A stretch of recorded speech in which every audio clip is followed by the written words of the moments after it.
This video covers the following topics: which section to take first, which section is the hardest, study tips, study groups, and when is the best time slot to take the exam. I hope it helps you, and good luck. Hi everyone, I hope you guys are staying safe at home. This Monday I just found out that I passed my last section of the CPA exam, which is the reg. I'm super excited and wanted to share some of the tips and experience I've learned throughout this journey. Hope that helps you. Before we get started, I'd like to make a disclaimer that I'm not a professional advisor or anything. It's just all based on my own personal experience, and I would say it would be fair if we start with my personal background. So I have a bachelor's in accounting and a master's in accounting tax. I waited until all my tax and business law classes are kind of on the end to start reg because of this, so that I wouldn't have to waste time to learn everything on my own and then learn the stuff in the class. So take it with a grain of salt. Take out what you think is necessary for you and design your own study plan. That's the first thing and most important. On top of that, I was not paid by anyone. This is not an advertisement. I use Becker CPA for all the studying and nothing else because my company just gave me Becker. Alright, with that all being said, let's get started. So my overall studying takes about 8 months, but in between I took breaks, I took vacations, I even got married. But that's another story. I think that I took the FAR first because most people tell me that it is the hardest, and I believe if you are just getting started, you have the strongest will to take the test. It took me about approximately 3 months, but it was all scattered around the places as I was moving from Atlanta to South Bend. And I believe that you should condense your studying instead of scatter it like me, which is what I learned from my first test. And after the first test, I took a really condensed study time. I was really committed. I did not take breaks. Basically, I just hammered it down as I go. But for FAR, I think another reason why I took it as the first test is because when you have a bachelor's in accounting, you have taken all the intermediate classes, which gives you a pretty solid background in the FAR materials. So when I was going through all these classes and lectures from Becker, it was really helpful for me to just kind of review it instead of learning it. There's not that much of new things for me. And moving on from there, I was so panicked. I wanted to wait until my scores to come out, see if I failed or not. That was, like, looking back, I think that was totally unnecessary since you are going to wait at least 3 weeks for your scores to come out. And I did wait that long. In fact, I waited a month long because FAR was so exhausting and hard. I wouldn't do that, honestly, if I were to do it again, but so I'll do it again.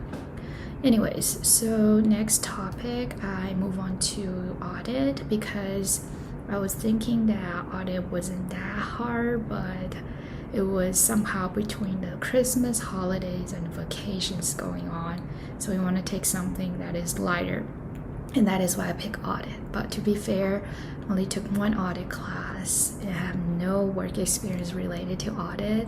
So it was mostly about memorizations and concepts. I mean, it is something that I personally felt you need to just hammer it down within a short amount of time, which is the reason why I took about 6 weeks of studying before I take the exam. But then again, it's all up to you, the pace and everything. If you feel that material is hard, you could definitely take it longer. The tip I found was that I usually, when it comes to memorization or conceptual knowledge, I speed up. I usually do 1.5 speed. But then if it is calculation and requires more thinking, then I would do the normal speed. Well, for audit, sometimes I do 1.75 because sometimes the lecture does not interest me at all. I would just be honest, and this is why I'm doing tax. And moving on to the back, I feel BEC is a big mashed up of every business topics you can think of. There are writing parts which requires you to think about all the business manners when you're in writing. There's economics, which requires you to think about the exports, imports, what are the deficits and supplies and demands. There are finances, which like EBITDA calculations and average cost and everything. And I think the only accounting part that's relevant to back is the managerial.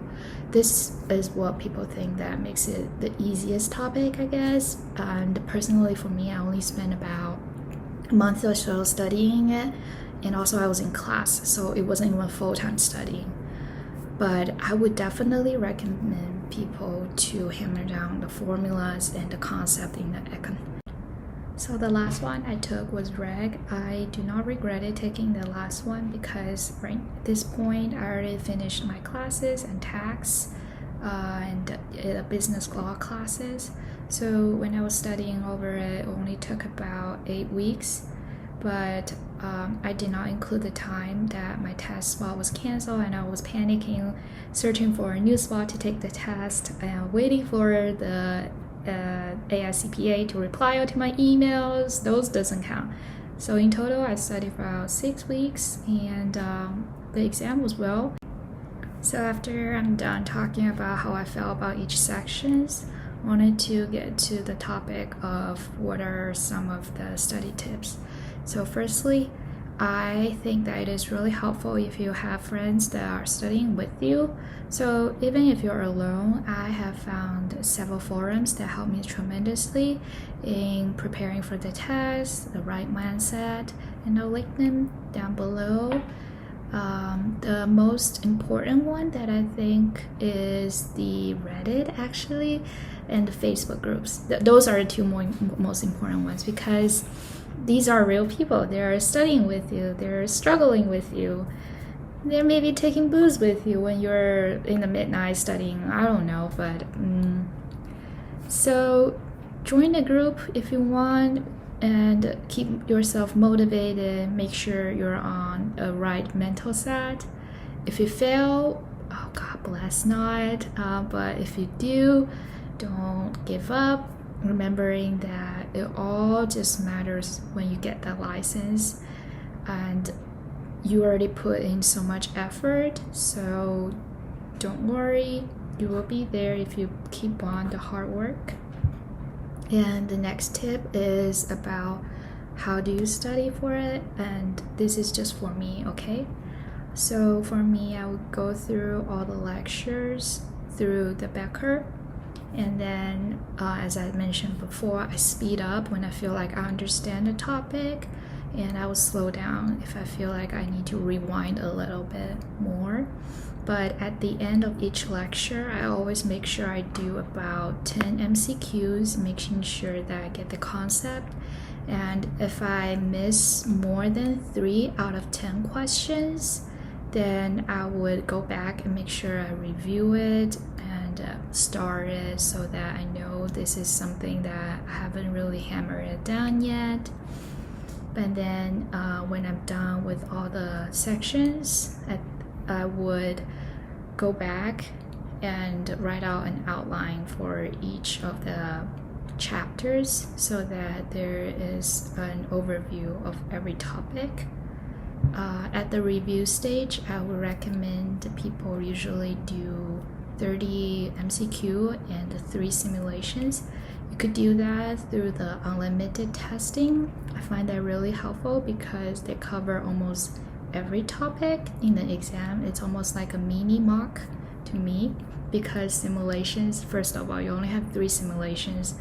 You want to save them when you're like have a lot of time to take it. And the unlimited test, they're just kind of random question popping up and filling up your puzzle pieces in your knowledge path to see where you're missing. And I found that really helpful. So you could definitely do more than 30 MCQs or more than 3 simulations. It's all up to you, but I definitely recommend you do MCQ marathons when you're reviewing for materials.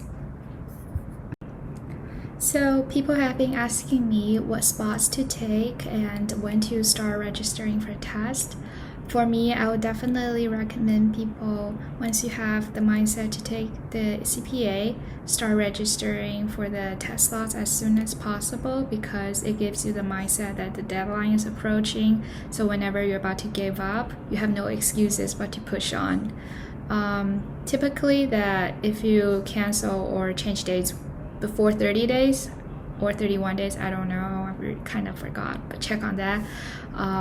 You would not have any penalties, but then after 30 days you would have to pay a certain fee, which I did, but I don't really regret it because I feel like I just need a tiny little bit more time. But if you definitely set it the deadline way ahead of the time, you could pace yourself more. And also another thing is the afternoon or the morning sections. I would definitely recommend the afternoon section because I've taken both and I feel the best when I'm taking the afternoon test. I have the food in my tummy, the coffee already kicks in, and I just feel energized more and focused. So there are also different types of dates. Usually I get the Friday spots because I didn't know Saturday spot was a thing. So I was fortunate enough to pick the Saturday spot. And the Saturday spot is the best because they usually only do the afternoon spots. So definitely look into the Saturdays if you could. And lastly, I just want to encourage you that you're not alone in this.